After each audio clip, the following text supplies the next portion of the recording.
What's up, guys, and welcome back to another episode of Dream a Little, the podcast that's all about helping you feel confident about your kink so you can share it with your significant other.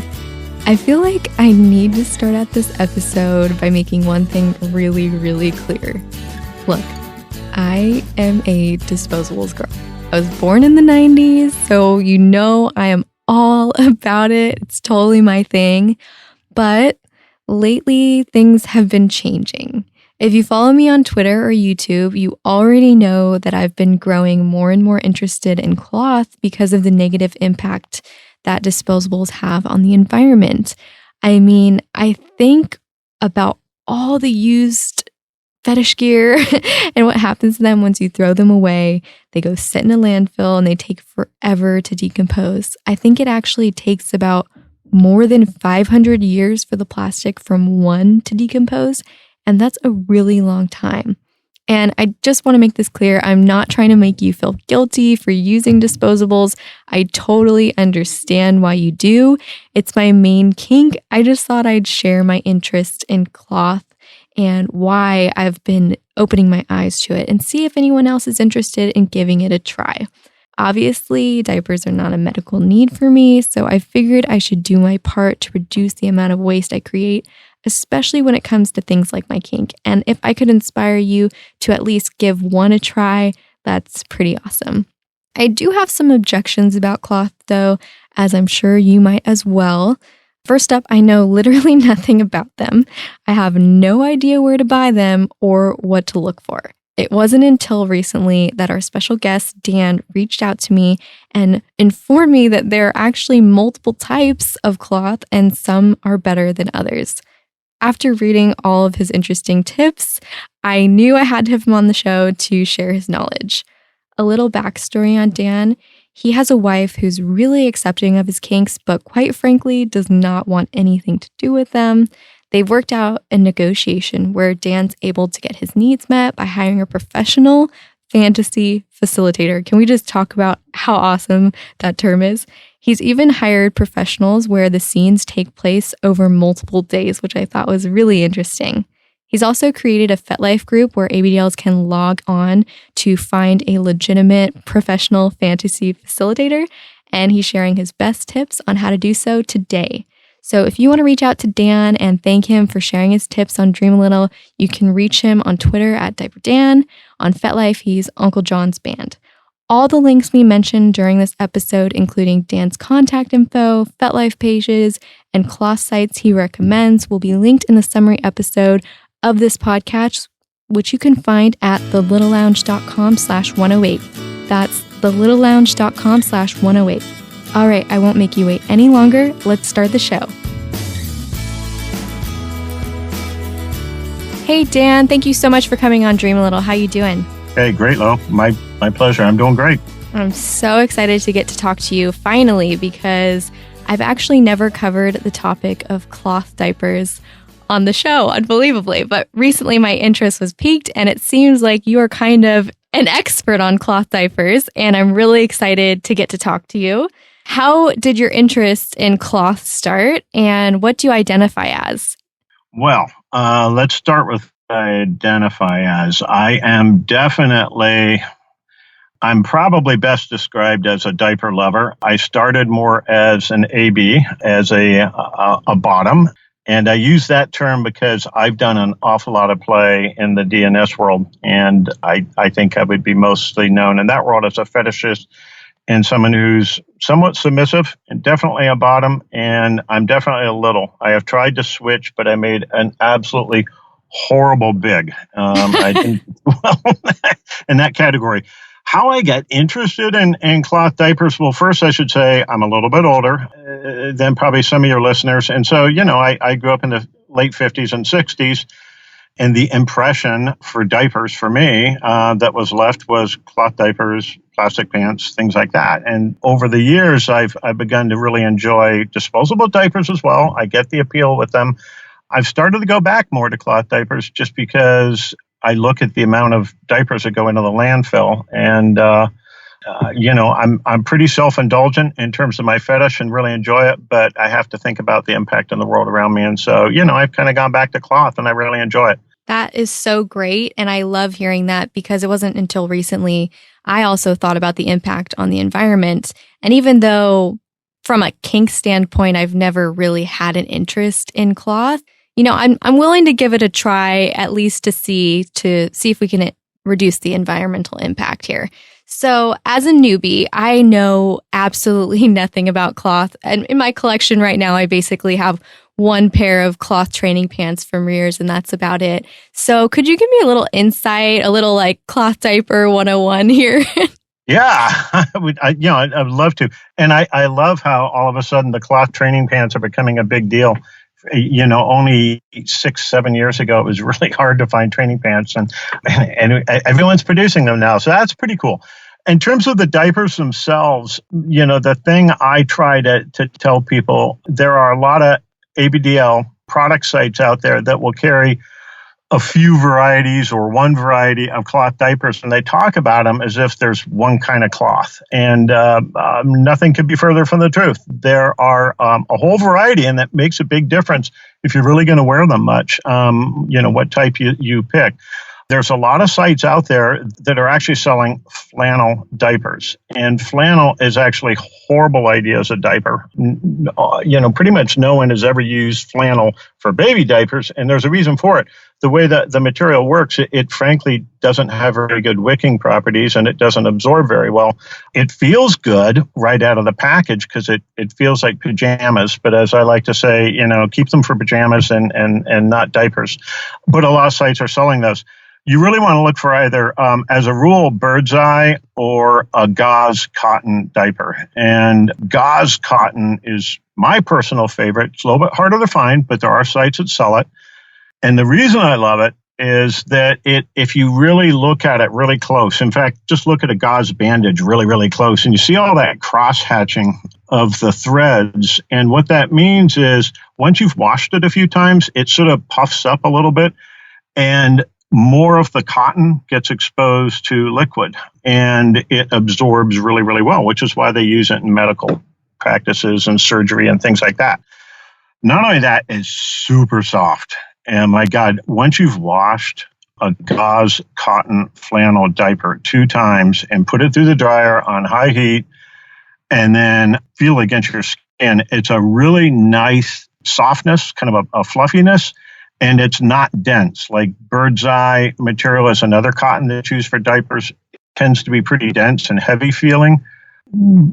Cotton's much, much lighter. And now there are a lot of companies that are starting to make for babies, but they actually make the cloth in large sections so you can make your own diapers. It's a combination of a bamboo cloth and gauze cotton, and it's very green. It's great for the environment, and they're organic, and it's another option. They also feel really good against your skin. That's awesome. More than you maybe ever wanted to know about cloth. No, absolutely not. No, I love it. Honestly, this is really, really helpful because I can't even find any information on this stuff. So a couple questions for you. I can hear you. Do they say the material in the description, usually on whatever website you're on?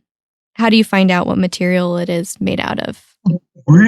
Super good question. Really good question. Believe it or not, a lot of sites that don't really, they carry like one cloth diaper just because they realize, well, there's a few people that want it. A lot of sites do not tell you anything about what the cloth is made out of. And I find that really frustrating. There's a few sites that do. One of them is, my favorite site is adultclothdiapers.com. And the thing I like about them is, oh my God, the mind boggles at how many different types they have. And they really take the time to describe the different cloths, what they're all about, why you might like them.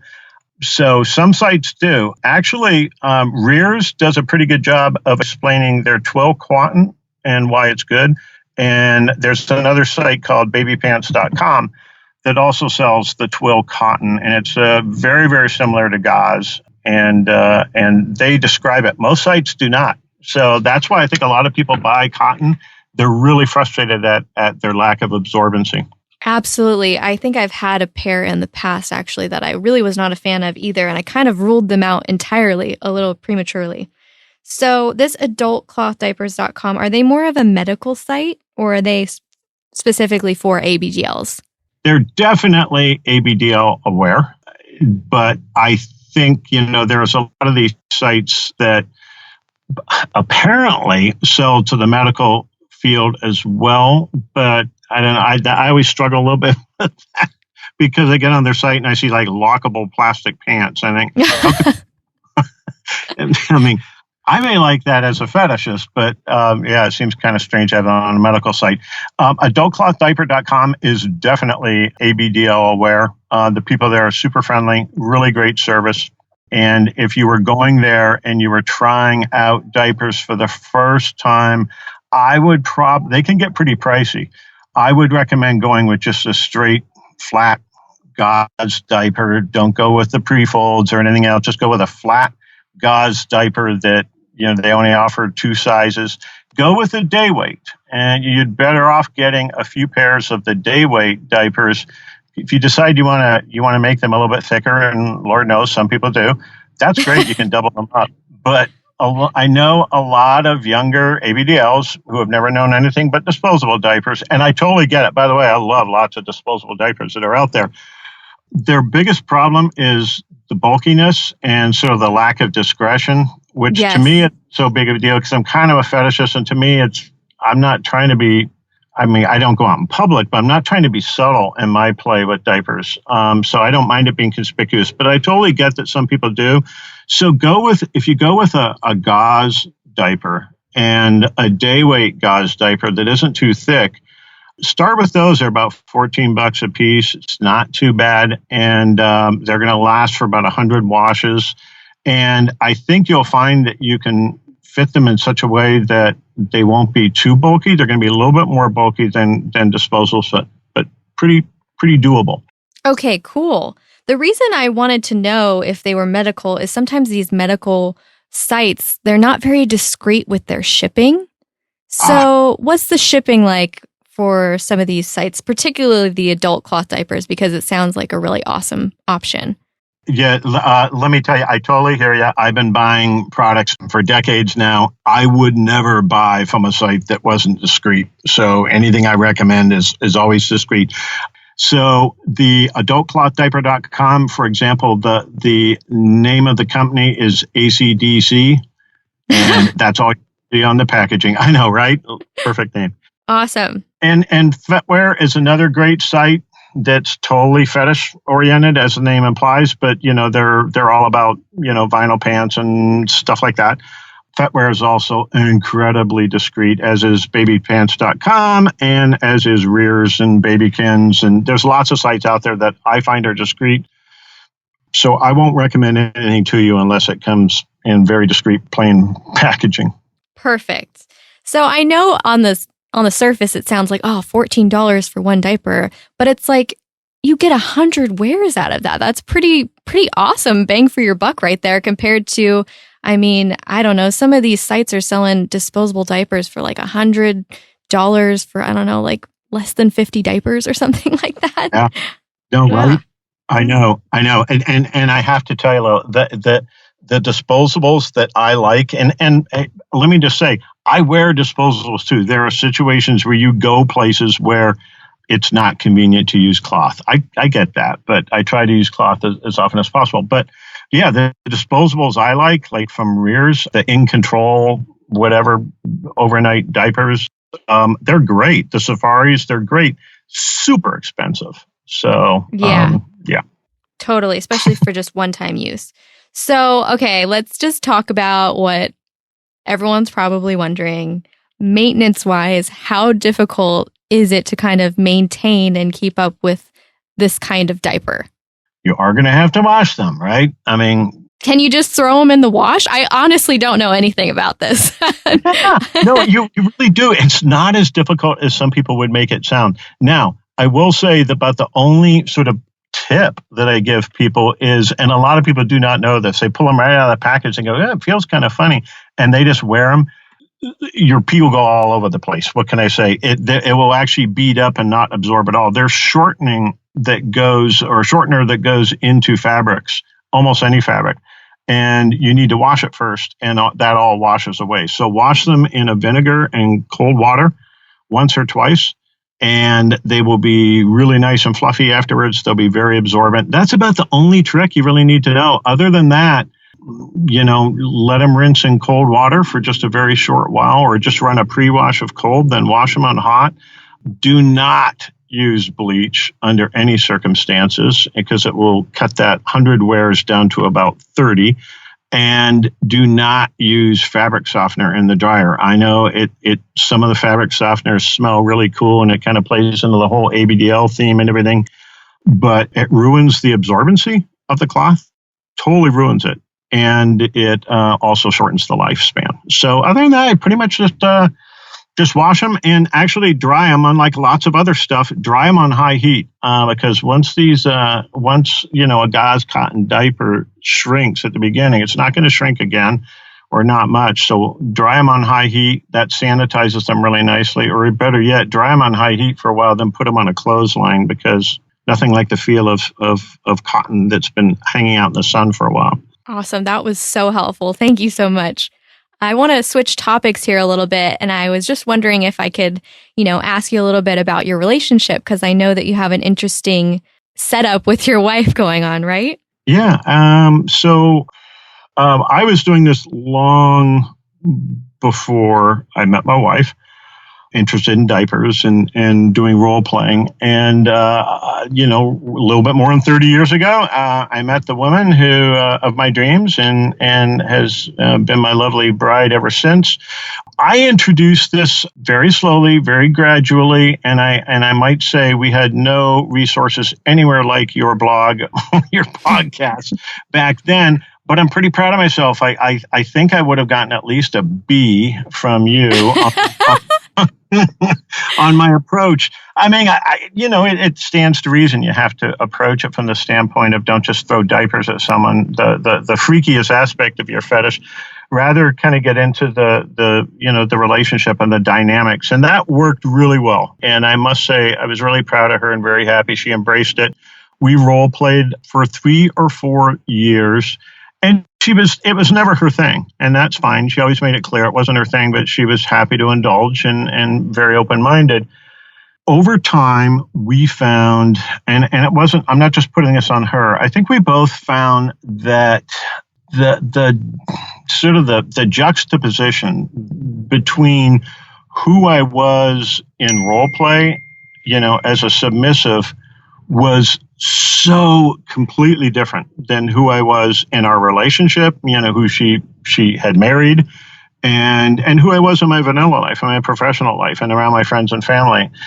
She had a really hard time with that. And I must say, I think I started to have a hard time with it as well. I really wanted to be able to relax and subordinate myself to someone else. I wanted sometimes to be the baby. I think sometimes I fetishize being forced or coerced or seduced into my role.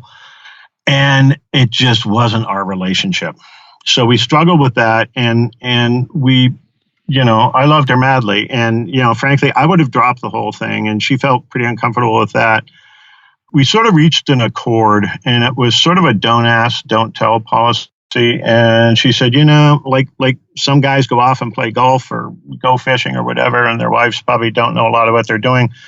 We had talked about my going back and seeing professionals, and she was at least first really nervous, because I think she expected, most people think of a pro dom or anyone providing, it's a pretty intimate service, right? And most people think it's going to involve sex. And I might say that in the 35 to 40 years that I've been doing this, I have absolutely never had sex, nor have I wanted to have sex. I'm not saying it doesn't have sexual components to it, but I've never had sex with anyone who's been a care provider for me. So from that point on, I go forward, and on occasion, a few times a year, I see what I now call a professional fantasy facilitator. I love that. Professional fantasy facilitator. Okay, so where do you find these professional fantasy facilitators? So when I first started, keep in mind, this was in the 70s. There was no internet. There was ABDL community. No one knew what ABDLs were. I was well enough read that I knew, hey, this is a fetish. There were a few good books out there that happened to cover a lot of fetishes. So I knew I wasn't weird. I didn't feel ashamed or anything. Nonetheless, I really wanted to find someone that I could try this out with. And back then, the only choice you really had was to find S&M or, bondage studios. And I did. I was pretty bold as a young 19-year-old. And I remember the first one, I sold one of my bass guitars to be able to afford a session, a 2-hour session. And I just wanted to try out what would it be like explaining my fetish and living it out for an hour and a half with another person. Since then, I've become, I think largely by the kind of people I've played with, I've evolved a lot as a player. I mean, I've picked up a lot of other things that I enjoy. I enjoy a little bit of cross-dressing. I really enjoy medical aspects and enjoy spankings and a little bit of pain. I'm not exactly stoic, but I enjoy a lot of things that go well beyond ABDL, largely as a result of the people that I've played with. So, I started playing with pro doms, and I've always felt comfortable as a result of that, playing with them. And largely because I've gotten really involved in the community. And I know that just like the rest of us, it's not like one bank teller, oh, everyone's the same. There's a bank teller. Everyone's the same who's an attorney. Same with pro doms. They're real people. And some of them can really get into this. Some of them really are into it. And some of them have absolutely no interest at all. And so, there's a certain approach that you have to take with any professional, a pro dom. You have to be very open, very transparent, but very polite and professional and courteous in approaching them. I usually do it with email to give them a chance to kind of catch their breath and see what it is that I really want to do and see how they respond. And, 30-40% may respond, no, it's not my thing, I'm not interested. That's okay. Go on and find someone else. So I give a lot of counseling to newbies at that, people that aren't really comfortable, how to find and how to approach professionals doing it. Now, the really cool thing is that even if you're not comfortable with pro doms, now there are a lot of fantasy facilitators who are people that are really active in the ABDL community, and they approach it first and totally as someone who's interested in either being a switch or a mommy or a little, and they want to try out what would it be like to actually play with someone else. And there's something very safe about playing with someone who is not your boyfriend or girlfriend or wife or a good friend at all. There's sort of an objective distance that you have between the two of you, and you're very free to try to experiment with the dynamics. So there's a lot of players that really find it equally enjoyable to provide this as a paid service as much as the people like me who view ourselves strictly as clients. Yeah, absolutely. Oh my gosh, I love that. I cannot believe that is a true story that you sold your guitar, by the way, to get your first session. Oh my gosh, that's great. Good Fender bass precision or Fender precision bass. And oh God, it kills me now to think that I sold that. But anyways. So yeah, that's all so helpful. And again, a reoccurring theme I'm seeing here is the dichotomy, because, you're hiring someone to basically treat you like a baby, but there's a lot that goes into preparing someone for that. And you have to be very adult and mature and professional about it to begin with. So I really, really love that. And I think that you hit the nail on the head. It's probably a lot easier to play with someone who gets the ABDL community because you don't have to explain what you want. And that's kind of the same case for when you're playing with a partner who is not into ABDL. There's a lot of explaining that you have to do. I think you're really lucky that you have your wife and she's pretty open-minded about it. So she has no idea about what you do just at all? We haven't discussed, what I do with players in decades, and for good reason. We both recognize it's an intimate role play that you're doing, and that's pretty hard for someone to hear and hard for someone to describe to someone else. Hey, you want to hear the intimate details of what we do. And so we have before, but we don't discuss it often anymore. she just knows that I go, and it's a rejuvenating experience for me. Frankly, to me, and a lot of players I play with crack up when I say this. It's like going to a weekend spa, and I do a lot of very long extended play for multiple days, for like 2-day sessions over a weekend. And it's like going to a spa or going away for a retreat, and I come back totally refreshed and feel really good about myself. That is great. I love that. So before you do a whole weekend trip, I'm assuming that you've done a trial with this pro before, or do you sometimes just take the leap?